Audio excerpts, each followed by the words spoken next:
ओम श्री हनुमते नमः। आप सभी का आपके अपनी चैनल आध्यात्मिक सागर में बहुत बहुत स्वागत है। आज मंगलवार को सुनिए हनुमान जी की कथा। एक नगर में एक वृद्धा रहती थी। उसका एक ही पुत्र था। उस वृद्धा की हनुमान जी पर बहुत गहरी आस्था थी। वह हर मंगलवार का व्रत रखती थी और हनुमान जी की पूजा आराधना करती थी। एक बार हनुमान जी ने अपनी भक्तिनी उस वृद्ध महिला की श्रद्धा का परीक्षण करने का विचार किया। हनुमान जी साधु का वेश धारण कर वृद्धा के घर गए और पुकारने लगे कि है कोई हनुमान भक्त जो हमारी इच्छा पूर्ण करे। तब आवाज उस वृद्धा के कान में पड़ी। पुकार सुनकर वृद्धा जल्दी से बाहर आई और साधु को प्रणाम कर बोली, आज्ञा महाराज। हनुमान वेशधारी साधु बोले, मैं भूखा हूँ, भोजन करूंगा, तुम थोड़ी सी जमीन लीप दो। वृद्धा दुविधा में पड़ गई। अंततः हाथ जोड़कर बोली, महाराज, लीपने और मिट्टी खोदने के अतिरिक्त आप कोई दूसरी आज्ञा दें, मैं अवश्य पूर्ण करूंगी। साधु ने 3 बार प्रतिज्ञा कराने के बाद कहा, तू अपने बेटे को बुला, मैं उसकी पीठ पर आग जलाकर भोजन बनाऊंगा। यह सुनकर वृद्धा घबरा गई, परंतु वह प्रतिज्ञाबद्ध थी। उसने अपने पुत्र को बुलाकर साधु को सौंप दिया। साधु वेशधारी हनुमान जी ने वृद्धा के हाथों से ही उसके पुत्र को पेट के बल लेटाया और उसकी पीठ पर आग लगवा दी। आग जलाकर दुखी मन से वृद्धा अपने घर में चली गई। इधर भोजन बनाकर साधु ने वृद्धा को बुलाकर कहा कि उनका भोजन बन गया है, तुम अपने पुत्र को पुकारो ताकि वह भी आकर भोग लगा ले। इस पर वृद्धा बोली, उसका नाम लेकर मुझे और कष्ट न दें। लेकिन जब साधु महाराज नहीं माने तो वृद्धा ने अपने पुत्र को आवाज लगाई। वह अपनी माँ के पास आ गया और अपने पुत्र को जीवित देखकर वृद्धा को बहुत आश्चर्य हुआ। वह साधु के चरणों में गिर पड़ी। तब हनुमान जी अपने वास्तविक रूप में प्रकट हुए और वृद्धा को भक्ति का आशीर्वाद दिया। तो प्रेम से बोले, शंकर भगवान की जय हो, बजरंग बली की जय हो। आइए सुनते हैं मंगलवार व्रत की पौराणिक कथा। एक बार नैमिषारण्य तीर्थ में 80,000 मुनि एकत्र होकर पुराणों के ज्ञाता श्री सूत जी से पूछने लगे, हे महामुनि, आपने हमें अनेक पुराणों की कथा सुनाई है। अब कृपा करके हमें ऐसा व्रत और कथा बताएं जिसके करने से संतान की प्राप्ति हो तथा मनुष्यों को रोग, शोक, अग्नि, सर्व दुख आदि का भय दूर हो, क्योंकि कलयुग में सभी जीवों की आयु बहुत कम है। फिर इस पर उन्हें रोग, चिंता के कष्ट लगे रहेंगे तो फिर वह श्री हरि चरणों में अपना ध्यान कैसे लगा सकेंगे। श्री सूत जी बोले, हे मुनियों, आपने लोक कल्याण के लिए बहुत ही उत्तम बात पूछी है। एक बार युधिष्ठिर ने भगवान श्री कृष्ण से लोक कल्याण के लिए यही प्रश्न किया था। भगवान श्री कृष्ण और युधिष्ठिर का संवाद तुम्हारे सामने कहता हूँ, ध्यान पूर्वक सुनो। एक समय पांडवों की सभा में श्री कृष्ण जी बैठे हुए थे। तब युधिष्ठिर ने भगवान श्री कृष्ण से प्रश्न किया, हे प्रभु, नंद नंद, गोविंद, आपने मेरे लिए अनेकों कथाएं सुनाई हैं। आज आप कृपा करके ऐसा व्रत या कथा सुनाएं जिसके करने से मनुष्य को रोग, चिंता का भय समाप्त हो और उसको पुत्र की प्राप्ति हो। हे प्रभु, बिना पुत्र जीवन व्यर्थ है। पुत्र के बिना मनुष्य नरकगामी होता है। पुत्र के बिना मनुष्य पितृ ऋण से छुटकारा नहीं पा सकता और न ही उसका पुन्नग नामक नरक से उद्धार हो सकता है। अतः पुत्रदायक व्रत बताएं। श्री कृष्ण भगवान बोले, हे राजन, मैं एक प्राचीन इतिहास सुनाता हूँ, आप उसे ध्यान पूर्वक सुनो। कुंडलपुर नामक एक नगर था। उसमें नंदा नामक एक ब्राह्मण रहता था। भगवान की कृपा से उसके पास सब कुछ था, फिर भी वह दुखी था। इसका कारण यह था कि ब्राह्मण की स्त्री सुनंदा की कोई संतान नहीं थी। सुनंदा पतिव्रता थी, भक्ति पूर्वक श्री हनुमान जी की आराधना करती थी। मंगलवार के दिन व्रत करके अंत में भोजन बनाकर हनुमान जी की आराधना करती थी। मंगलवार के दिन व्रत करके अंत में भोजन बनाकर हनुमान जी को भोग लगाने के बाद स्वयं भोजन करती थी। एक बार मंगलवार के दिन ब्राह्मणी गृह कार्य की अधिकता के कारण हनुमान जी को भोग नहीं लगा सकी, तो इस पर उसे बहुत ही दुख हुआ। उसने कुछ भी नहीं खाया और अपने मन में प्रण किया कि अब तो अगले मंगलवार को ही हनुमान जी को भोग लगाकर अन्न और जल ग्रहण करूंगी। ब्राह्मणी सुनंदा प्रतिदिन भोजन बनाती, श्रद्धा पूर्वक पति को खिलाती, परंतु स्वयं भोजन नहीं करती और मन ही मन श्री हनुमान जी की आराधना करती थी। इसी प्रकार 6 दिन गुजर गए और ब्राह्मणी सुनंदा अपने निश्चय के अनुसार भूखी प्यासी निराहार रही। अगले मंगलवार को ब्राह्मणी सुनंदा प्रातः काल ही बेहोश होकर गिर पड़ी। ब्राह्मणी सुनंदा की इस असीम भक्ति के प्रभाव से श्री हनुमान जी बहुत प्रसन्न हुए और प्रकट होकर बोले, सुनंदा, मैं तेरी भक्ति से बहुत प्रसन्न हूँ, तो उठ और वर मांग। सुनंदा अपने आराध्य देव श्री हनुमान जी को देखकर आनंद की अधिकता से विह्वल होकर श्री हनुमान जी के चरणों में गिरकर बोली, हे प्रभु, मेरी कोई संतान नहीं है, कृपा करके पुत्र और कन्या प्रदान करें, आपकी अति कृपा होगी। श्री महावीर जी बोले, तेरी इच्छा पूर्ण होगी, तेरे एक कन्या पैदा होगी, उसके अष्टांग प्रतिदिन सोना दिया करेंगे। इस प्रकार कहकर श्री महावीर जी अंतर्ध्यान हो गए। ब्राह्मणी सुनंदा बहुत हर्षित हुई और समाचार अपने पति से कहा। ब्राह्मण देव कन्या का वरदान सुनकर कुछ दुखी हुए, परंतु सोना मिलने की बात सुनी तो बहुत प्रसन्न हुए। उन्होंने विचार किया कि ऐसी कन्या के साथ मेरी निर्धनता भी समाप्त हो जाएगी। श्री हनुमान जी की कृपा से वह ब्राह्मणी गर्भवती हुई और 10वें महीने में उसे बहुत ही सुंदर पुत्री प्राप्त हुई। यह बच्ची अपने पिता के घर में ठीक उसी तरह से बढ़ने लगी जिस प्रकार शुक्ल पक्ष का चंद्रमा बढ़ता है। 10वें दिन ब्राह्मण ने उस बालिका का नामकरण संस्कार कराया। उसके कुल पुरोहित ने उस बालिका का नाम रत्नावली रखा, क्योंकि यह कन्या सोना प्रदान किया करती थी। इस कन्या ने पूर्व जन्म में बड़े ही विधान से मंगल देव का व्रत किया था। रत्नावली का अष्टांग बहुत सा सोना देता था। उस सोने से नंदा ब्राह्मण बहुत ही धनवान हो गया। अब ब्राह्मणी सुनंदा भी बहुत अभिमान करने लगी थी। समय बीतता रहा। अब रत्नावली 10 वर्ष की हो चुकी थी। एक दिन जब नंदा ब्राह्मण प्रसन्न चित्त था, तब सुनंदा ने अपने पति से कहा, मेरी पुत्री रत्नावली विवाह के योग्य हो गई है, इसलिए आप कोई सुंदर और योग्य वर देखकर विवाह कर दें। यह सुनकर ब्राह्मण बोला, अभी तो रत्नावली बहुत छोटी है। तब ब्राह्मणी बोली, शास्त्रों की आज्ञा है कि कन्या 8वें वर्ष में गौरी, 9 वर्ष रोहिणी, 10वें वर्ष में कन्या, इसके पश्चात रजस्वला हो जाती है। गौरी के दान से पाताल लोक की प्राप्ति होती है, रोहिणी के दान से बैकुंठ लोक की प्राप्ति होती है, कन्या के दान से इंद्र लोक में सुखों की प्राप्ति होती है। अगर हे पतिदेव रजस्वला का दान किया जाता है तो घोर नरक की प्राप्ति होती है। इस पर ब्राह्मण बोला, अभी तो रत्नावली मात्र 10 ही वर्ष की है और मैंने तो 16-16 साल की कन्याओं के विवाह कराए हैं, अभी जल्दी ही क्या है। तब ब्राह्मणी सुनंदा बोली, आपको तो लोभ अधिक हो गया है लगता है। अगर 11वें वर्ष में विवाह नहीं होता है तो उसमें मासिक धर्म के रक्त का पिता और बड़े भाई को पान करना पड़ता है।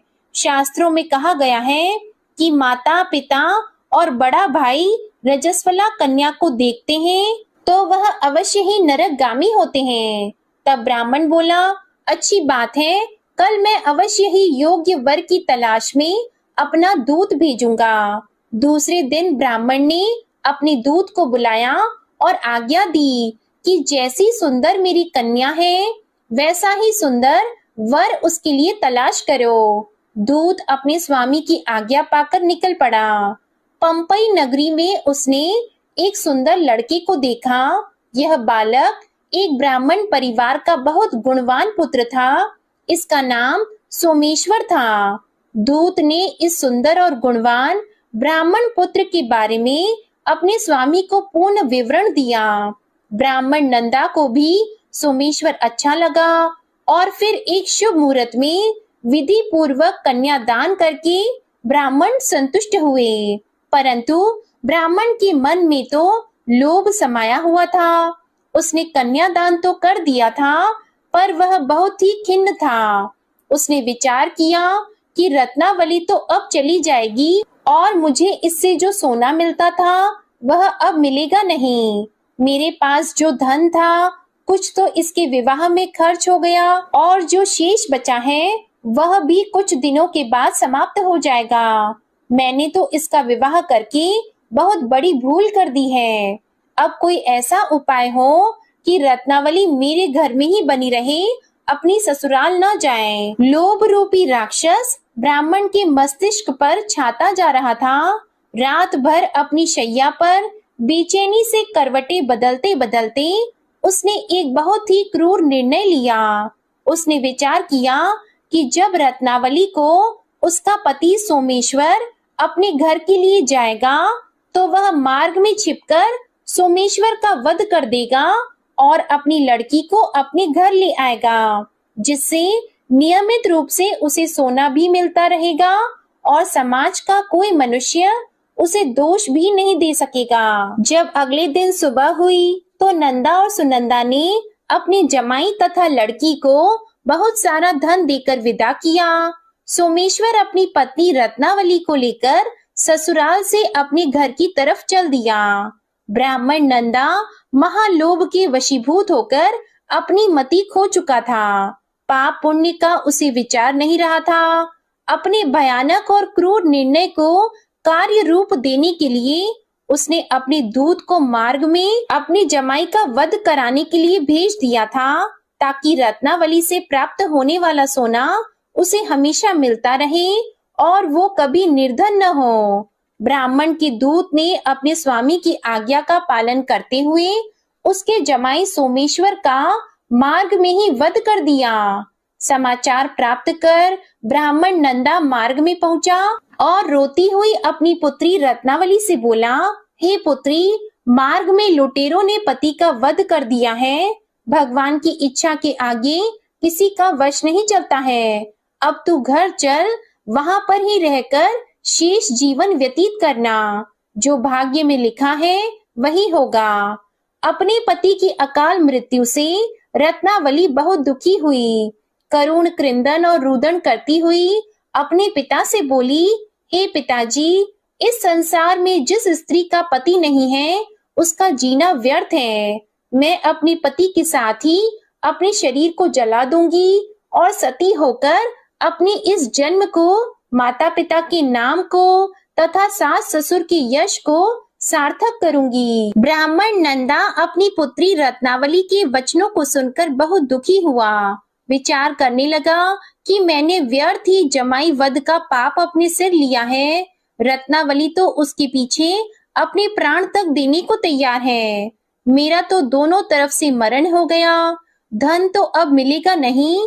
जमाई वध के पाप के फलस्वरूप यम यातना भुगतनी पड़ेगी। यह सोचकर वह बहुत ही दुखी हुआ। सोमेश्वर की चिता बनाई गई। रत्नावली सती होने की इच्छा से अपने पति का सिर अपनी गोद में रखकर चिता में बैठ गई। जैसे ही सोमेश्वर की चिता को अग्नि लगाई गई, वैसे ही प्रसन्न होकर मंगल देव वहां प्रकट हुए और बोले, हे रत्नावली, मैं तेरी पति भक्ति से बहुत प्रसन्न हूँ, तू वर मांग। तब रत्नावली ने अपने पति का जीवन दान मांगा। मंगल देव बोले, रत्नावली, तेरा पति अजर अमर है, यह महाविद्वान भी होगा और इसके अलावा तेरी जो इच्छा हो वह वर मांग। तब रत्नावली बोली, हे ग्रहों के स्वामी, यदि आप मुझ पर प्रसन्न हैं तो मुझे यह वरदान दीजिए कि जो भी मनुष्य मंगलवार के दिन प्रातः काल लाल पुष्प, लाल चंदन से पूजा करके आपका स्मरण करेगा, उसको रोग व्याधि नहीं होगी, स्वजनों से कभी वियोग नहीं होगा, सर्प, अग्नि तथा शत्रुओं का भय नहीं रहेगा। और जो स्त्री मंगलवार का व्रत करेगी वह कभी विधवा नहीं होगी। मंगल देव ने तथास्तु कहकर अंतर ध्यान हो गए। सोमेश्वर मंगल देव की कृपा से जीवित हो उठा। रत्नावली अपने पति को पुनः प्राप्त कर बहुत प्रसन्न हुई और मंगल देव का व्रत प्रत्येक मंगलवार को करके व्रतराज और मंगल देव की कृपा से इस लोक में सुख ऐश्वर्य को भोगते हुए अंत में अपने पति के साथ स्वर्ग लोक को गई। प्रेम से बोलिए जय श्री हनुमान। आइए अब सुनते हैं श्री राम नाम की महिमा। लंकापति रावण के वध के बाद जब अयोध्यापति प्रभु श्री राम की कीर्ति दूर दूर तक फैल रही थी और वह मर्यादा पुरुषोत्तम कहलाने लगे थे, तब एक दिन महादेव शिव की इच्छा भी मर्यादा पुरुषोत्तम श्री राम से मिलने की हुई। पार्वती जी को संग लेकर महादेव जी कैलाश पर्वत से उतरकर अयोध्या नगरी के रास्ते पर चल पड़े। भगवान शिव और माँ पार्वती को अयोध्या आया देखकर राम जी बहुत खुश हुए।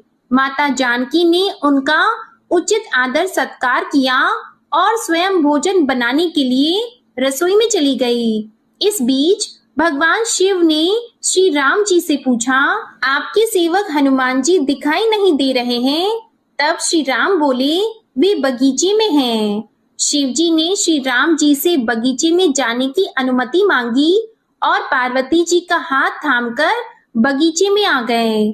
बगीचे की खूबसूरती देखकर उनका मन मोहित हो गया। आम के एक घने वृक्ष के नीचे हनुमान जी दीन दुनिया से बेखबर गहरी नींद में सोए हुए थे और एक लय में खर्राटों से राम नाम की ध्वनि उठ रही थी। चकित होकर शिवजी और माता पार्वती एक दूसरे की ओर देखने लगे। माता पार्वती मुस्कुरा उठी और वृक्ष की डालियों की ओर इशारा किया। राम नाम सुनकर पेड़ की डालियां भी झूमने लगी थी और इनके बीच से भी राम नाम उच्चारित हो रहा था। शिवजी इस राम नाम की धुन में मस्त मगन होकर खुद भी राम राम कहकर नाचने लगे। माता पार्वती जी ने भी अपने पति का अनुसरण किया और अपने कोमल पैर थिरकाने लगी। शिवजी और माता पार्वती जी के नृत्य से ऐसी झनकार उठी कि स्वर्ग लोक के देवता गण भी आकर्षित होकर बगीचे में आ गए और राम नाम की धुन में सभी मस्त हो गए। माता जानकी भोजन तैयार करके प्रतीक्षा कर रही थी, परंतु संध्या घिरने पर भी अतिथि नहीं पधारे। तब अपने देवर लक्ष्मण जी को बगीचे में भेजा। लक्ष्मण जी तो स्वयं को श्री राम का सेवक ही मानते थे, इसलिए बगीचे में आकर जब उन्होंने धरती पर स्वर्ग का नजारा देखा तो स्वयं भी राम नाम की धुन में झूम उठे। महल में माता जानकी जी परेशान हो रही थी कि अभी तक भोजन ग्रहण करने कोई भी क्यों नहीं आया। उन्होंने श्री राम जी से कहा, भोजन ठंडा हो रहा है, चलिए हम ही जाकर बगीचे में से सभी को ले आएं। तब जब राम जी बगीचे में गए तो वहां राम नाम की धूम मची हुई थी। हनुमान जी गहरी नींद में सोए हुए थे और उनके खर्राटों से अभी तक राम नाम ही निकल रहा था। श्री राम भाव विह्वल हो उठे। राम जी ने हनुमान जी को नींद से जगाया और प्रेम से उनकी तरफ निहारने लगे। हनुमान जी प्रभु को आया देखकर शीघ्रता से उठकर खड़े हो गए। नृत्य की सभा भंग हो गई। शिवजी खुले कंठ से हनुमान जी की राम भक्ति की सराहना करने लगे।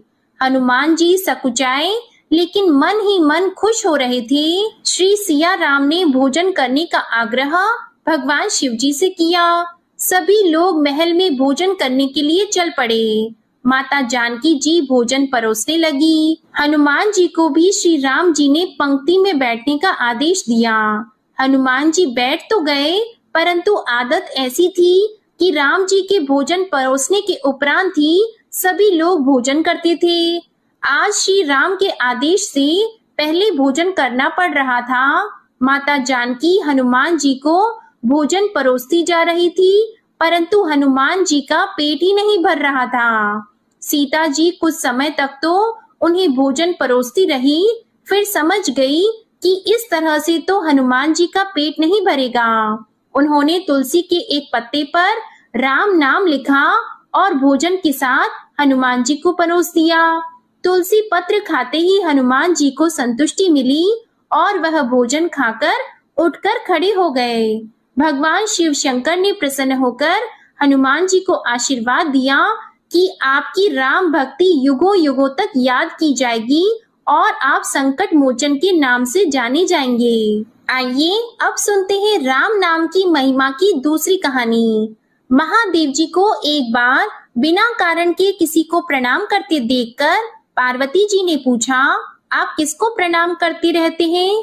तब शिव जी ने अपनी धर्म पत्नी पार्वती जी से कहा कि हे देवी, जो व्यक्ति एक बार राम कहता है उसे मैं 3 बार प्रणाम करता हूँ। पार्वती जी ने एक बार शिव जी से पूछा, आप शमशान में क्यों जाते हैं और ये चिता की भस्म शरीर पर क्यों लगाते हैं? उसी समय शिव जी पार्वती जी को शमशान ले गए। वहां एक शव अंतिम संस्कार के लिए लाया गया। लोग राम नाम सत्य है कहते हुए शव को ला रहे थे। शिव जी ने कहा कि देखो पार्वती, इस शमशान की ओर जब लोग आते हैं तो राम नाम का स्मरण करते हुए आते हैं और इस शव के निमित्त से कई लोगों के मुख से मेरा अति प्रिय दिव्य राम नाम निकलता है। उसी को सुनने मैं शमशान में आता हूँ और इतने लोगों के मुख से राम नाम का जप करवाने में निमित्त बनने वाले इस शव का मैं सम्मान करता हूँ, प्रणाम करता हूँ और अग्नि में जलने के बाद उसकी भस्म को अपने शरीर पर लगा लेता हूँ। राम नाम बुलवाने वाले के प्रति मुझे इतना प्रेम है। एक बार शिव जी कैलाश पर पहुंचे और पार्वती जी से भोजन मांगा। तब पार्वती जी विष्णु सहस्त्र नाम का पाठ कर रही थी। पार्वती जी ने कहा, अभी पाठ पूरा नहीं हुआ है, कृपया थोड़ी देर प्रतीक्षा कीजिए।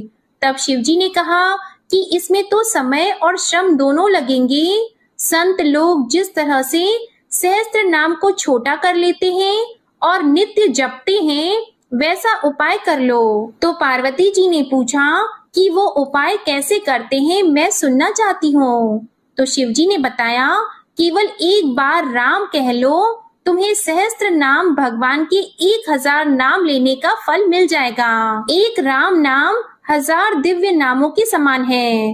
तब पार्वती जी ने वैसा ही किया। भगवान बोले, श्री राम राम रामेति रमे रामे मनोरमे सहस्त्र नाम तततुल्यम राम नाम वरानने। यह राम नाम सभी आपदाओं को हरने वाला, सभी संपदाओं को देने वाला दाता है, सारे संसार को विश्राम या शांति प्रदान करने वाला है। इसलिए मैं इसे बार बार प्रणाम करता हूँ।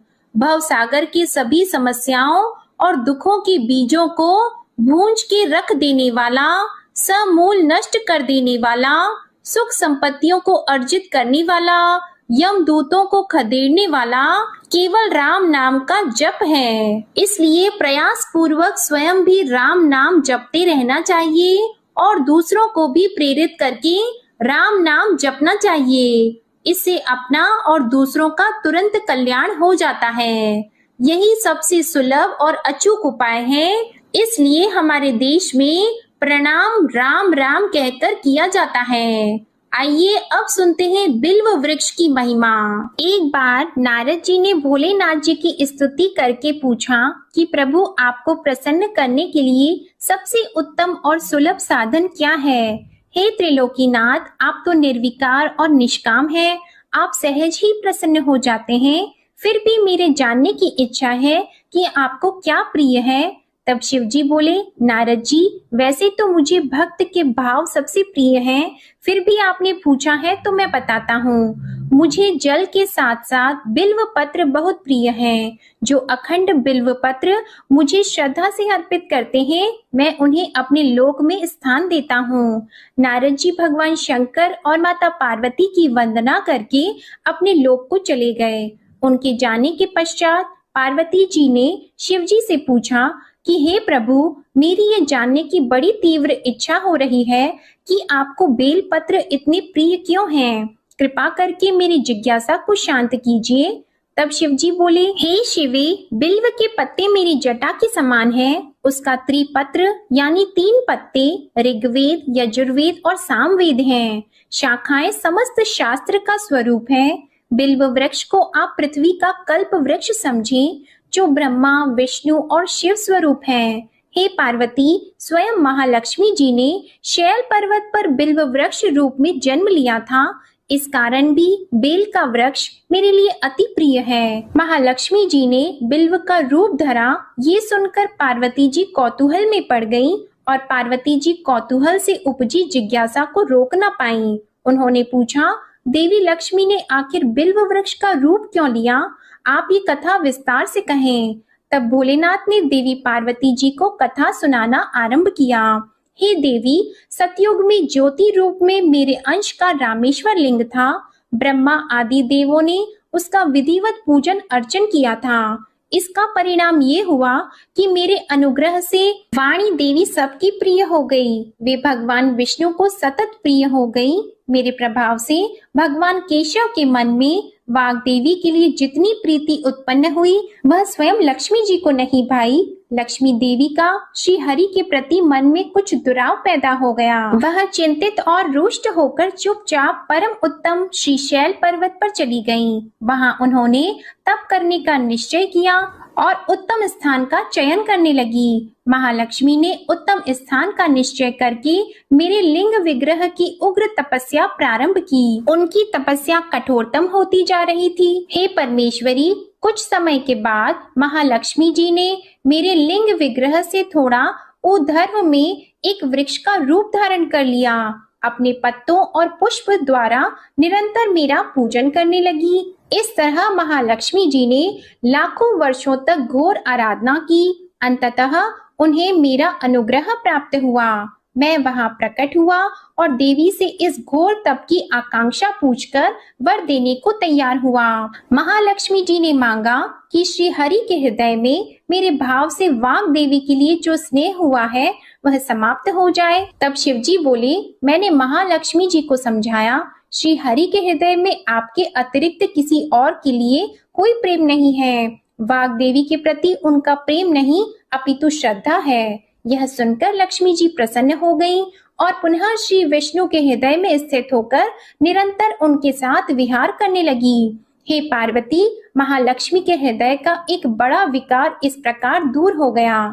इस कारण हरिप्रिया उसी वृक्ष रूप में सर्वदा अतिशय भक्ति से भरकर यत्न पूर्वक मेरी पूजा करने लगी। हे पार्वती, इसी कारण विश्व का वृक्ष, उसके पत्ते, फल, फूल आदि मुझे बहुत प्रिय हैं।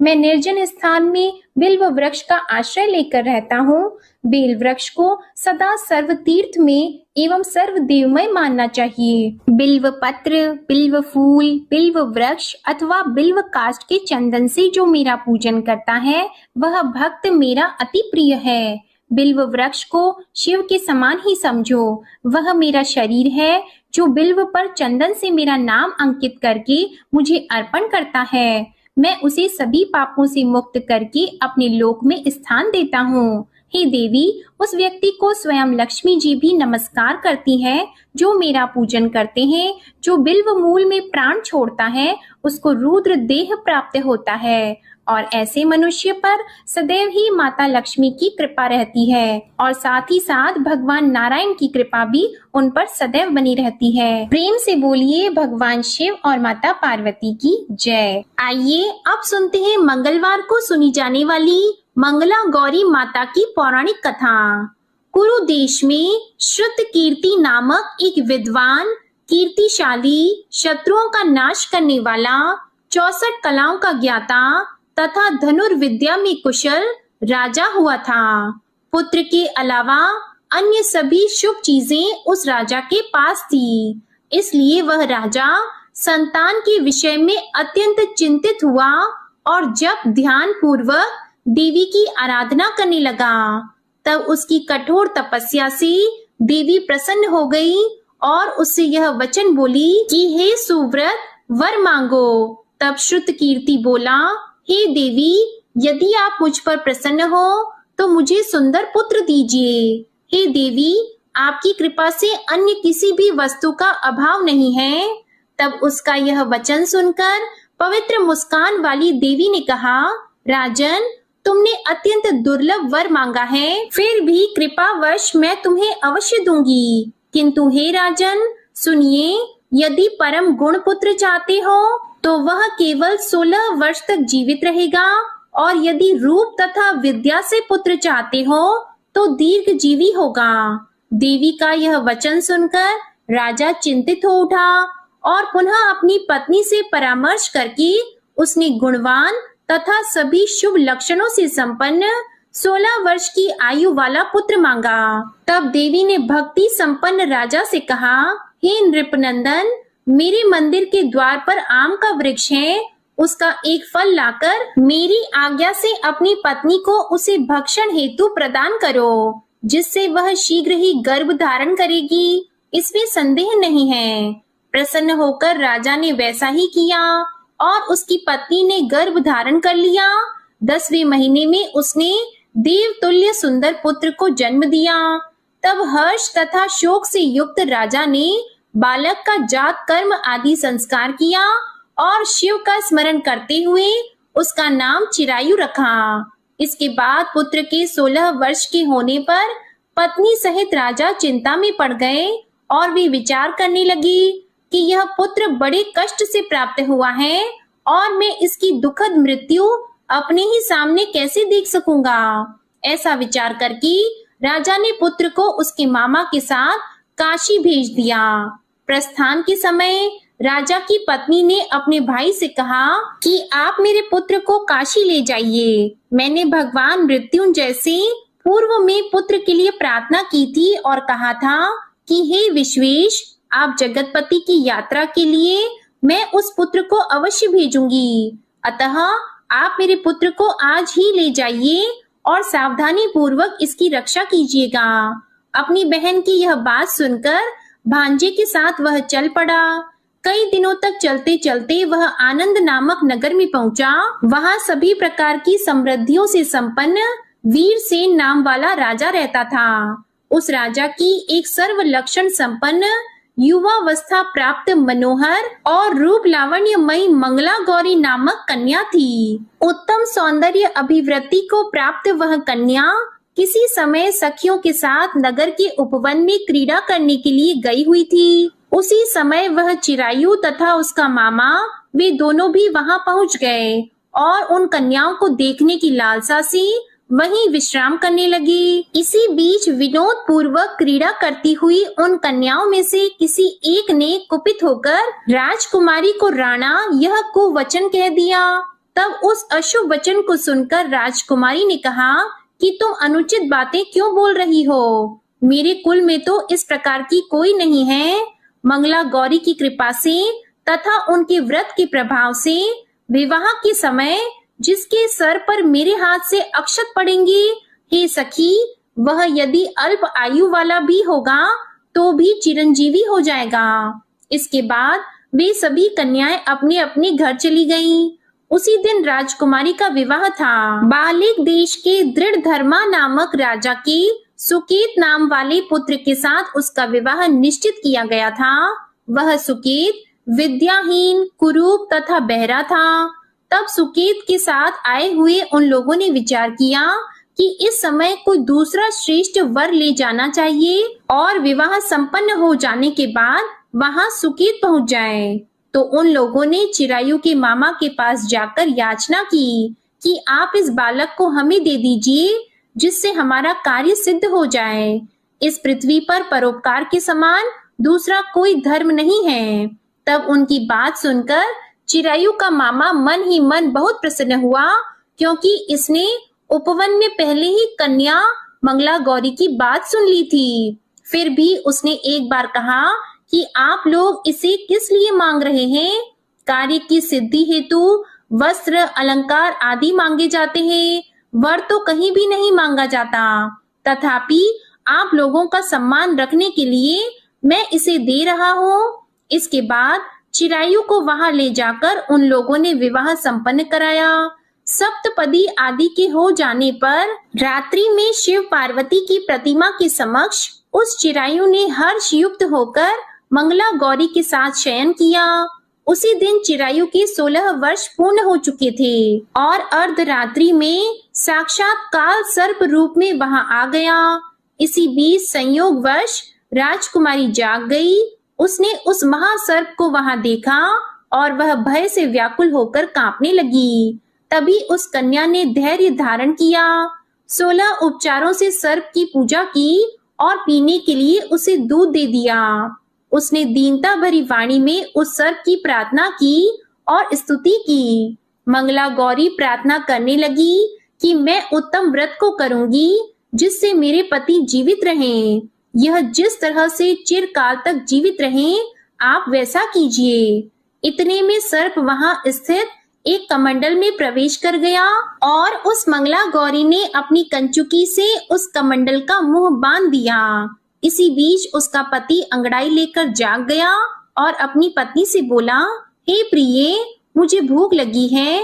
तब वह अपनी माता के पास जाकर खीर, लड्डू आदि ले आई और उसके द्वारा दिए भोज्य पदार्थ को उसने प्रसन्न मन होकर खाया। भोजन के बाद हाथ धोते समय उसके हाथ से अंगूठी गिर पड़ी। तांबूल खाकर वह पुनः सो गया। उसके बाद मंगला गौरी कमंडल को फेंकने के लिए जाने लगी। विधि की कैसी गति है कि उस कमंडल में से बाहर की ओर जगमग करती हुई हार कांति को देखकर वह आश्चर्यचकित हो गई। घट में स्थित उस हार को उसने अपने कंठ में धारण कर लिया। इसके बाद कुछ रात शेष रहते ही चिरायु का मामा आकर उसे ले गया। इसके बाद वर पक्ष के लोग सुकेत को वहां ले आए। उसे देखकर मंगला गौरी ने कहा कि यह मेरा पति नहीं है। तब उन सभी ने उससे कहा कि हे शुभे, तुम यह क्या बोल रही हो? यहाँ तुम्हारा कोई परिचायक हो तो उसे हम लोगों को बताओ। मंगला गौरी बोली, जिसने रात में 9 रत्नों से बनी अंगूठी दी है, उसकी अंगुली में इसे डालकर परिचायक निशानी देख ले। मेरे पति ने रात्रि में मुझे जो हार दिया था, उसके रत्नों का समुदाय कैसा है, उस बात को ये बताएं। ये तो कोई अन्य ही है। इसके अलावा रात में परस्पर भाषण तथा भोजन आदि जो कुछ किया गया था, उसे भी यह बता दें, तब यह निश्चय ही मेरे पति हैं। इस प्रकार उसका वचन सुनकर सभी ठीक है कहने लगे। किंतु जब एक भी बात ना मिली, तब सभी ने सुकेत को उसका पति होने से निषिद्ध कर दिया और वर पक्ष वाले जिस तरह से आए थे उसी तरह से चले गए।